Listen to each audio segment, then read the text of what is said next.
Okay, welcome to the third session on calculus.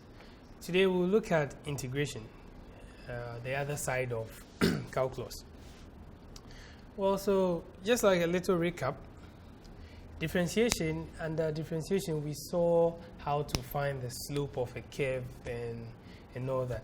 Now basically under integration, we want to understand how we can estimate the area under a curve. In fact, that's the basic idea of integration. And then just a quick, let's say, rule of thumb here.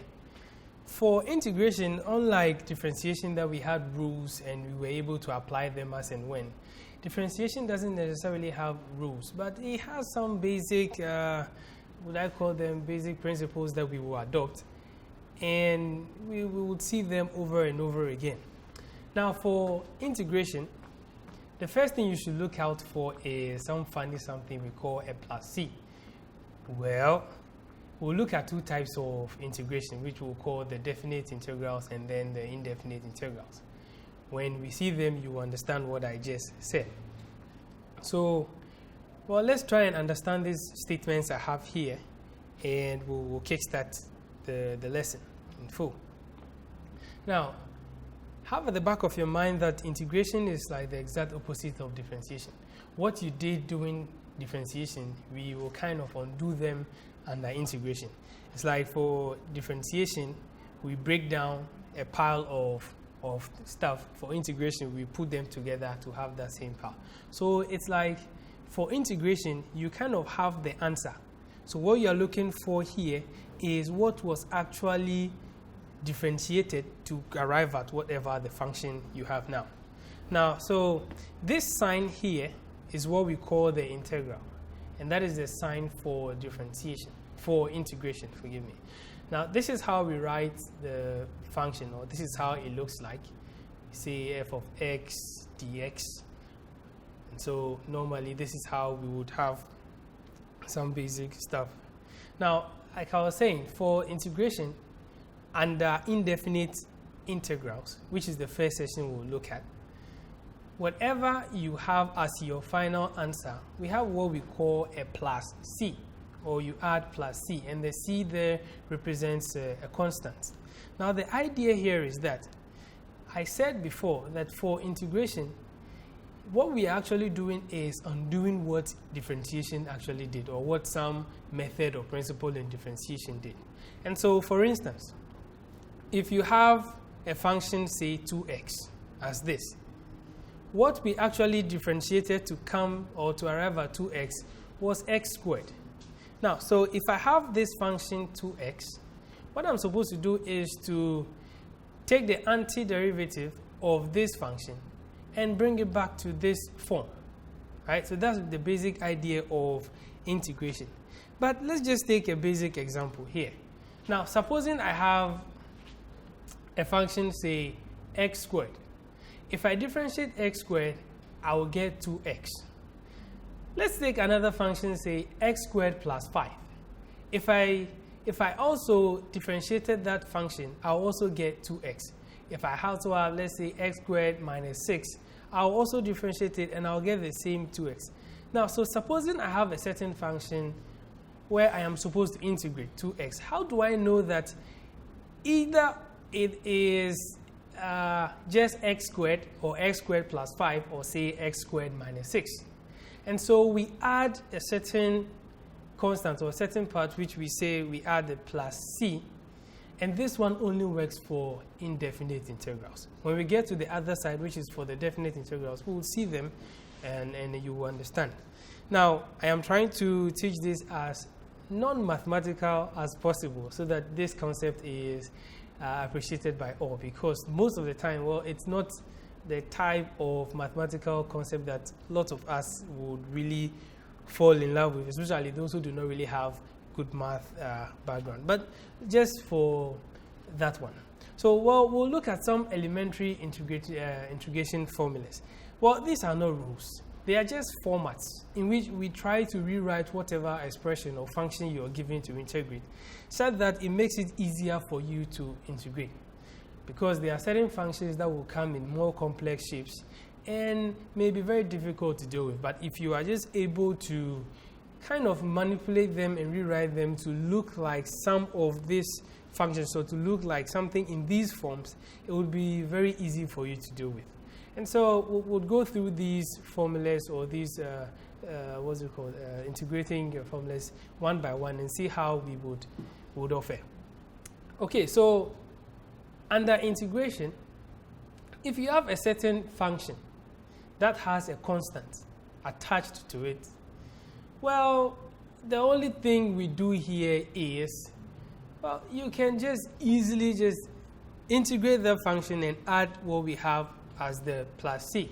Now, for instance, if I have a constant here, 2, now, and I want the integral of this constant 2, all I just have to do is to add x, and I have plus c, and what I have here is the integral of this function. Now, think about it.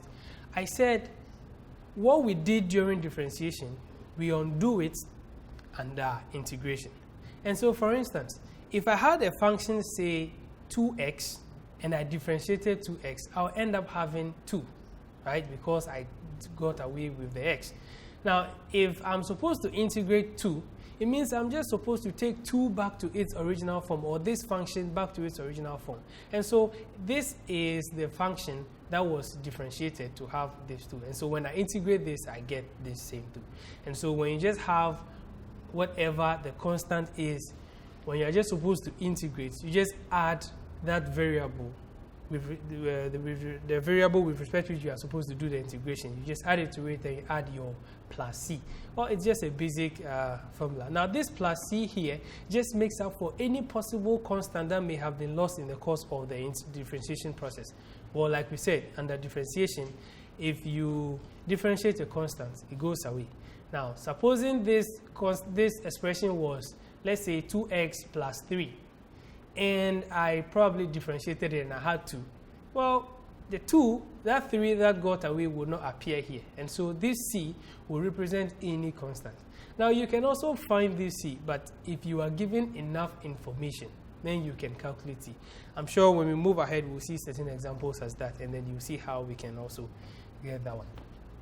Okay, so now let's look at another type. If you have a function that has an exponent. Now, for differentiation, when we did it, we looked at functions that had exponents. All we did was to take the exponent, multiply it with the function, and then reduce the exponent by 1. But for under integration, what we're doing here is we'll now take that exponent or that power, increase it by 1, and divide the total now by the total of the power, or divide the entire function by the total of the power. And so, for instance, if I have a function, say, x raised to the power a, what I do is x raised to the power a plus 1. I have increased that power a plus 1. Then I divide the entire function by a plus 1. So take the numerical example as this one. X to the third, so x cubed dx. I'm supposed to integrate this expression. The answer is going to be my x raised to the power 3 plus 1. What I have done here is to increase this power by 1.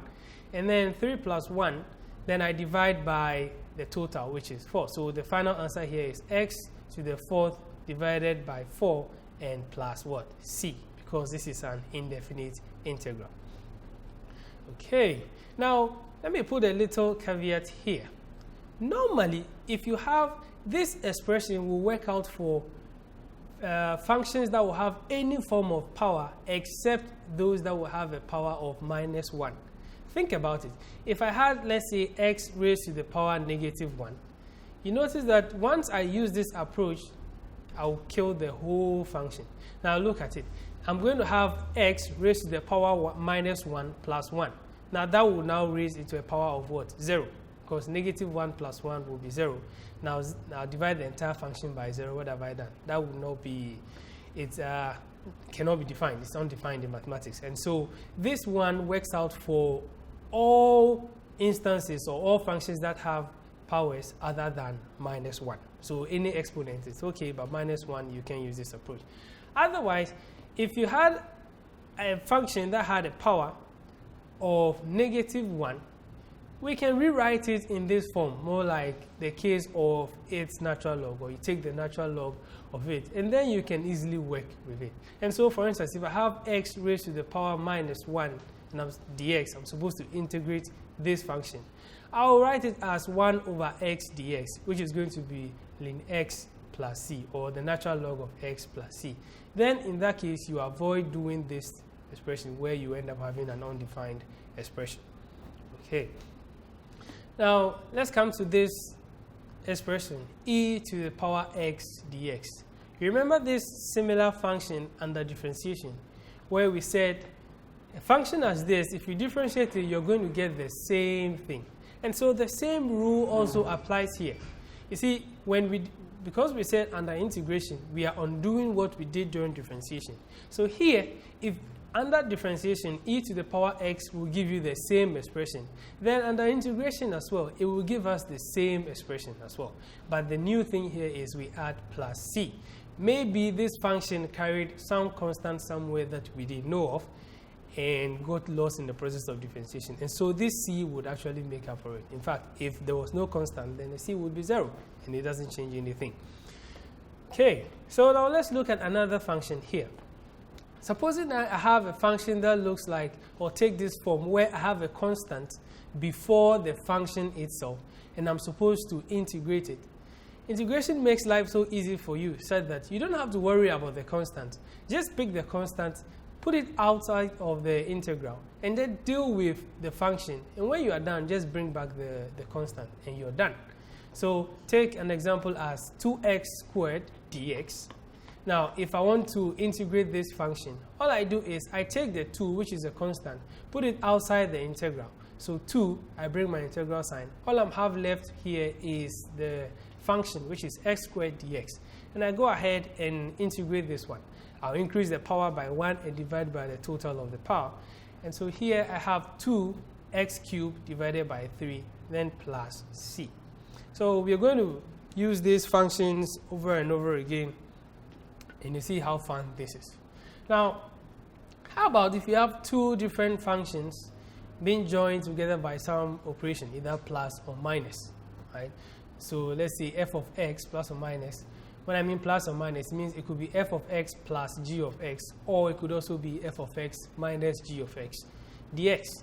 Now here, the formula says, or the approach says that just separate them, take f of x dx separately, deal with it, and then join it to g of x as it is. So I take f of x dx, I deal with it, then plus or minus the integral of g of x dx. So for instance, take something like this, x squared minus 2x dx. If I'm supposed to find the integral of this function, I'm not supposed to worry myself so much. I'll just put them separately. I take x squared dx, then minus the integral of 2x dx, and then I deal with them separately, and I add my plus c, and you're done. So here, my x squared dx will now be x cubed over 3 minus the 2x dx will now be x squared over 2, but the 2 go away, so minus x squared, then plus c. This is basic stuff. So, well, like I always say, we are doing business math, not pure mathematics. So we are only borrowing the ideas and we rather apply them in the business case. So let's take a practical example. So we take an instance where we say the marginal revenue function for a manufacturer's product is dr dq equals 2,000 minus 20q minus 30q squared. It says find the unit price, or P, which is termed as the demand function. Now, think about this. We've been given the marginal revenue function. You see, if we were differentiation, probably we would be given the total revenue function, and when we differentiate, we get the marginal revenue. So now, because it is integration now, we are trying to undo what we did during differentiation. So now we have the marginal revenue function, and we take it back to total revenue. And so here, I have my function, the integral of 2,000 minus 20q minus 3q squared dq will be equal to, so we can do with this. Here, this is a constant, You see, so if I have to take this back to its original position, I'm integrating with respect to q. So what do? I add the q, which is the variable. Now think about this. If you differentiate 2000q, you will definitely get 2000. Okay, so now the second one is 20q. 20q here, I'll increase this power by 1 and divide by the total. So q, if I raise the power by 1, now I'm going to have 20q squared, all divided by 2. And now what do I have? I end up having 10q squared. Then the last one here is 3q squared. If I increase the power by 1 and divide by 3, I have 3q cubed divided by 3. Now the final one will be 3 cubed, q cubed plus c. And so that's how the whole idea of integration is. Now you see, unlike here, we are not going to worry ourselves trying to, well, maybe memorize or get some rules that we have to work with. Here, it's very open. All you just have to do is try as much as possible to rewrite your function to suit any of these forms or these basic formulas that we've gone through, and then apply any of them as it's applicable. And so the integral of this function here is what we have here. So in fact, this is the total revenue function of this marginal revenue function here. Okay. So now let's look at some other approaches under integration. Normally, we refer to this idea as the U-substitution. Now here, there are certain functions that we cannot use those basic formulas that we just applied to solve. It will be very tedious. Well, for instance, it is not possible anyway, but it will be tedious. And so mathematics actually makes life easier. So you can be doing math and be having things difficult for yourself. Now, for instance, if I had this expression and I want to use probably any of those formulas that I have used just now, what you probably do is you would have to expand this 20 times, and I can imagine how terrible that is going to be. And so we adopt a basic approach, which we are going to learn in a short while, and just use them for those functions that look like this. And then I would also teach you how to go about it by doing certain tests. Okay, so let's say I'm supposed to find the integral of a function as x plus 1 raised to the power 20 dx. Now, here we do some basic stuff we call the U-substitution. We want to try and rewrite this entire expression into something very simple, so that if we are able to do that, then it looks like what we had before, and then we are done. We'll just go ahead and deal with whatever we had. Now, there are just a few things that we have to consider in using this approach, or what we call the U-substitution. In an ideal case, what you do normally is, when you have a composite function as this, which we cannot easily use those formulas that we have just studied, you try to pick or equate a function, or you select a function within this composite function, right? And kind of equate it to a certain variable, so that it breaks down the entire function to a very simplified format. But you must make sure that when, let's say, in an ideal case, whatever function you select to be your, let's say, the inner function, which you probably would equate to a certain variable, the differential of that should look like what is left in the function. Now, let's look at something. If I take this entire function, right? Now, what is left, I can say, would be an invincible 1, which probably will be the coefficient of this, the function.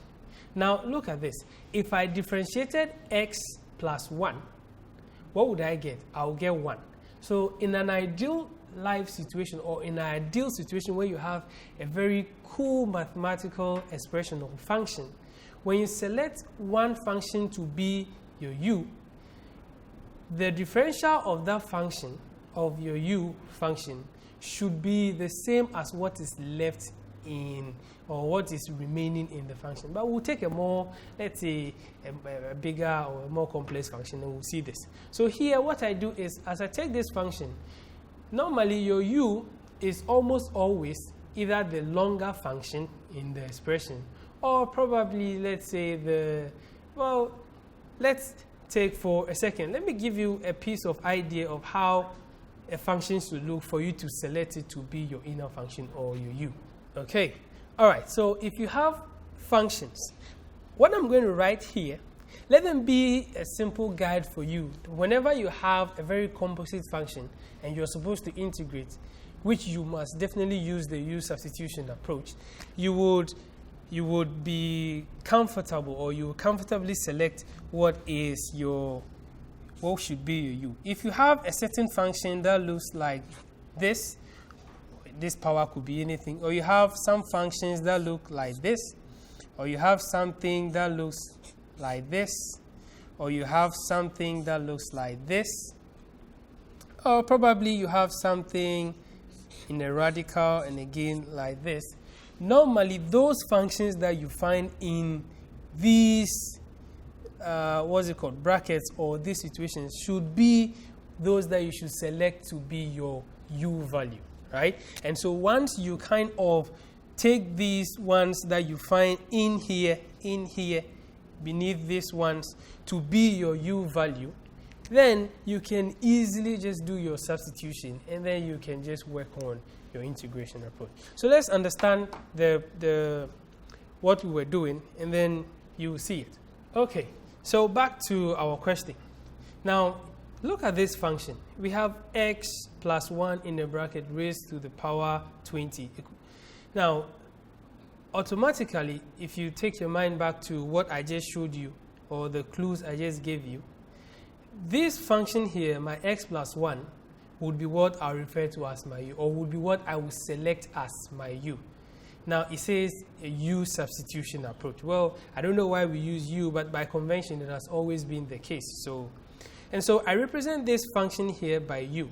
Now, if I say, suppose we let u be x plus 1, then what do I have left? What I'll have left would be u raised to the power 20. See, that makes life so easy for us. Now think about it. I also said if you select your u, make sure that whatever you have left should be the same, or should look just like the differential of the value of u, of what you selected as your u. Now, if I differentiated this, you see what I did here, du dx equals 1. If you look at this function, there's a coefficient of 1 here, which obviously tells us that, well, I did choose the right expression as my u. Well, sometimes you're not going to get the ideal case where once you choose your u and you differentiate, what is left, or the differential of the u, is the same as what is left in the function. Well, but you can just do some basic manipulations, and then you end up getting your u. Okay, so let's proceed. Now, so given this expression, if I represent this function with u, what I have left now is u to the power 20. So I can take the integral of this expression, isn't it? Now just take your mind back to what we just did with functions that have powers. Now we said you increase the power by 1 and you divide by the overall power, isn't it? So if I have the integral of u to the power 20 du, what I'm going to have is u 20 plus 1, which is 21. Then I divide by the total power, which is what? 21. So I have u to the power 21 divided by 21 plus c, because it is an indefinite integral. Then again, because we did some substitution, you must back substitute, because your function wasn't given to you in terms of u, it was given to us in terms of x. And so what is my u? My u was x plus 1. So I put it just back, and all I have now is x plus 1 to the power 21 divided by 21 plus c. See it? So now this is what I mean by the back substitution.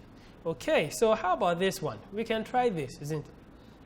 Now, for this one, look at this. I said, well, your function you will select as your u, basically, or most of the time, is either the longest function or should look like those expressions or those examples that I gave you.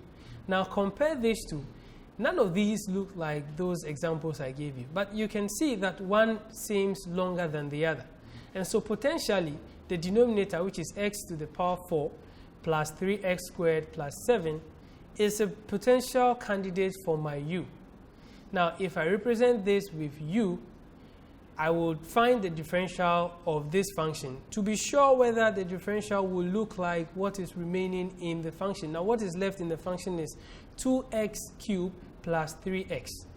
I do not think that this will look like it. But, well, you will just have to manipulate it, probably do some factorization, and do what you have to do just to make sure that this one ends up, whatever the differential of this, ends up looking like this.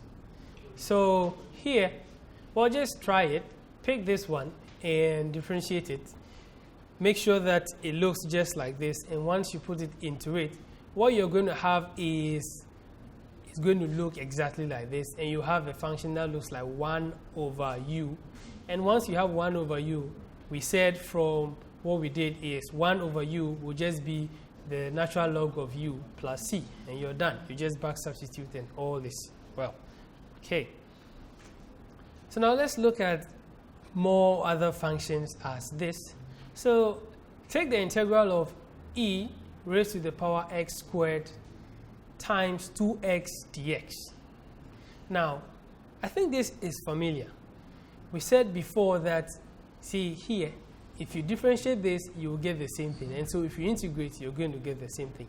But look at which of these do you think is a possible candidate for our u? Should it be x squared or 2x? This looks like one of the forms that I wrote down for you. So a potential candidate here is the function here, which is our x squared. Right? Now look at this. If I differentiate x squared, what do I have? It's 2x, isn't it? So now you do see that my 2x is the same as what is left in the function. So you see the differential of this x squared is the same as what the remaining of this function. And so it makes life easier for you.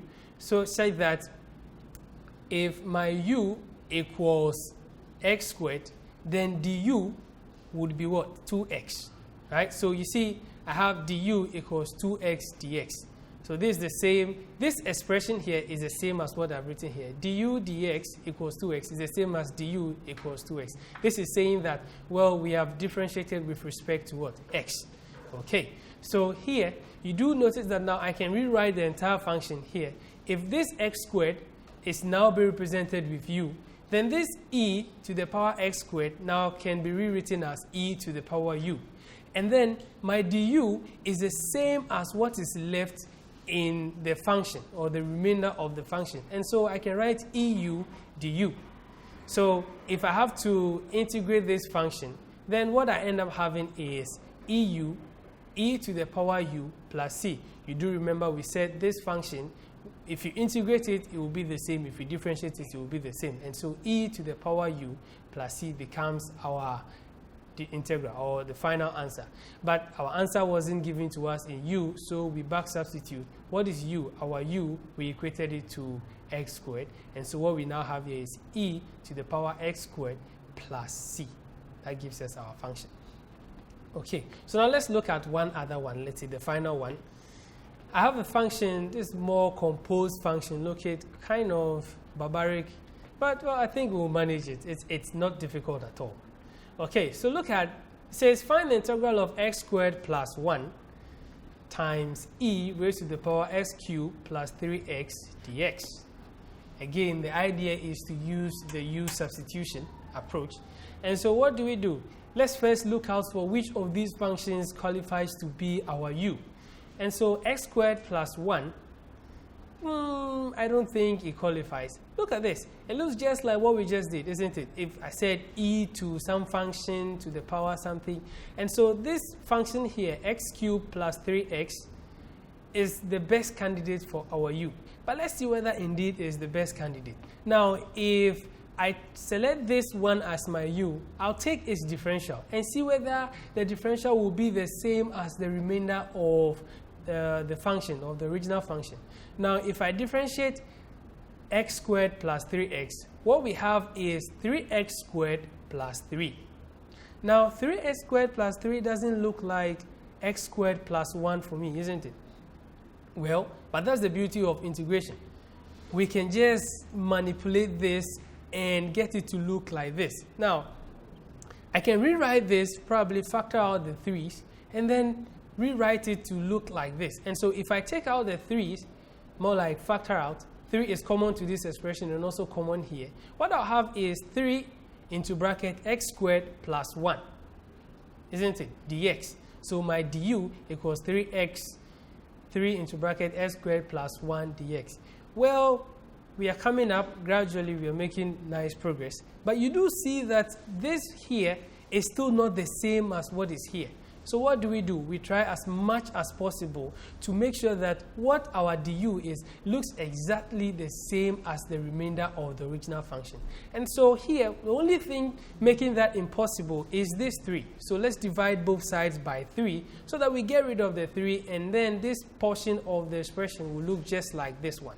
And so if I divide both sides by 3 to get rid of this 3, I now have du over 3 equals x squared plus 1 dx. Now you do see that this function here looks just the same as the remainder of the function here. And so what do we have?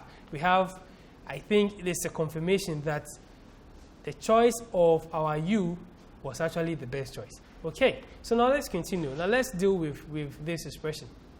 So now, you know here, this du over 3, I can rewrite this du over 3 as 1 over 3 du equals this expression. Now, if I write this, let me try and put it into the integral. So you see, normally we don't write the du at the back. We write the du in front of the function. Now, if this entire something here is u, so I will now have e to the power u, then du. And what is du? Du is this expression, x squared plus 1 dx, which is the same as x squared plus 1 and then the dx here. You see it. But I have this 1 over 3 also lingering around the du. But you do remember when we were looking at the basic formulas, we said there's a formula which says if you have a constant attached to a function, you can just take out the constant, put it outside the integral, and deal with the function. When you are done, you bring it back in, isn't it? So we can just apply that same thing. That's the essence of we going through those formulas. So now this looks like a similar case. And so here, I take the 1 over 3, put it outside the integral. Now I can now have my du standing alone. So I now have e du. This becomes a very simplified function I can integrate. Now if I integrate e du, what I'm going to have is eu plus c. But we have to bring back our constant, which is 1 over 3. So our final answer turns out to be 1 over 3 e to the power u plus c. Well, the last thing here we are supposed to do is to back substitute.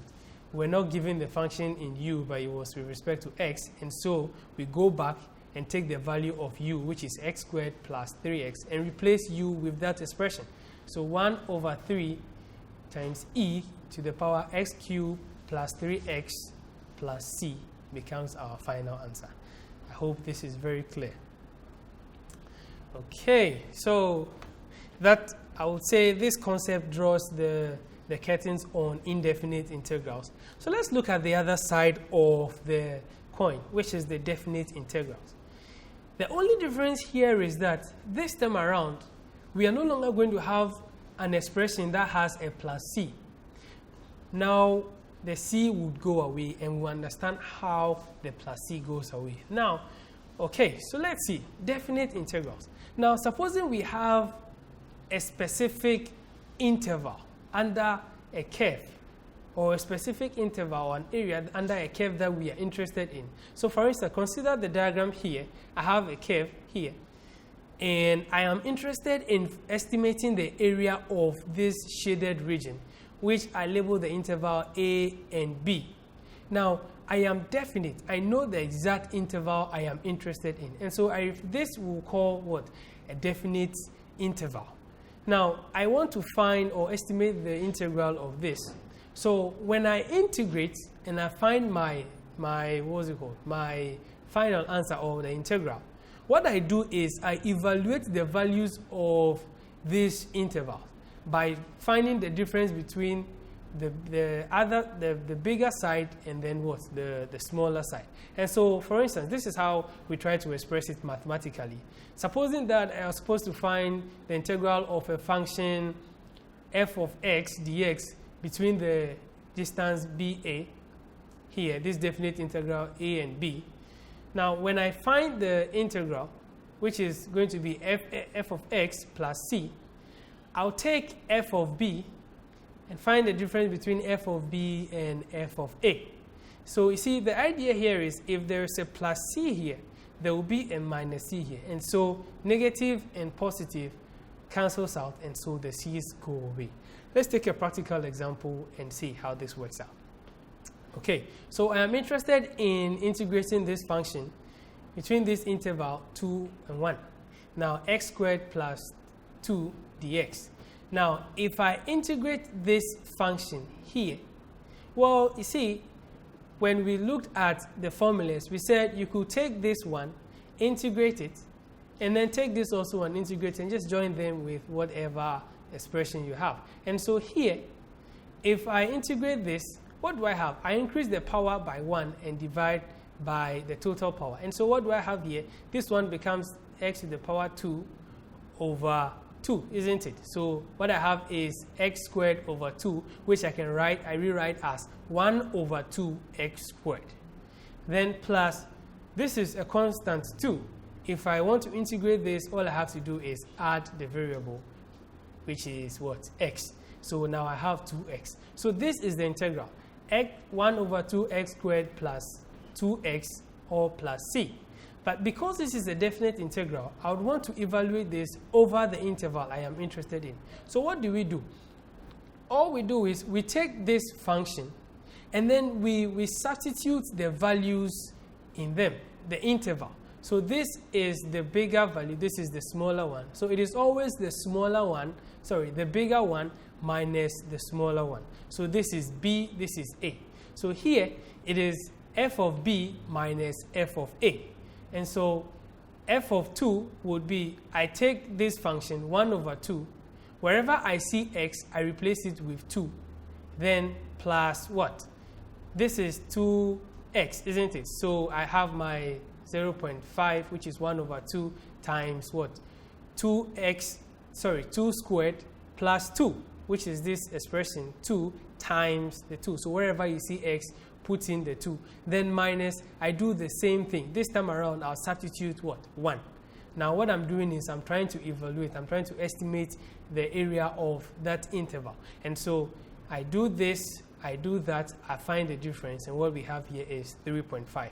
Now you do notice that supposing that I had the plus c here, you see this negative sign affects everything in this expression or this bracket. And so my c will become minus c. And so negative c plus c, it goes away. So here, we are no longer going to have any plus c.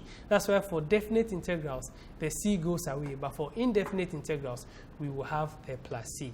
Just have that at the back of your minds, and you'll be fine. Okay, so let's take a practical example with regards to for what we just did. So a manufacturer's marginal cost function is dq is 0.6q plus c. Now, if production is currently set at q equals 80 units per week, how much more would it cost to increase production of 100 units per week? Okay, so we've been given the marginal cost function. We want to estimate what it would cost us to, the additional cost we would incur to produce some additional unit. So here, we'll take this expression and find the integral of this expression over this interval between 80 and 100. So we were actually producing 80, now we want to increase it to 100. So how much extra cost? And so I take the integral of this. Well, I guess by now this is easy. I increase the power of this, and so this one now becomes 0.6 q squared divided by 2, and then you end up having 0.3 q squared. Then here, plus 2, what do? I add the q, because we are differentiating with respect to q. That's why we have the q here. And so what I have here is 2q. If you don't understand why we add the q, just ask yourself, this is from differentiation. What would I have differentiated to arrive at 2?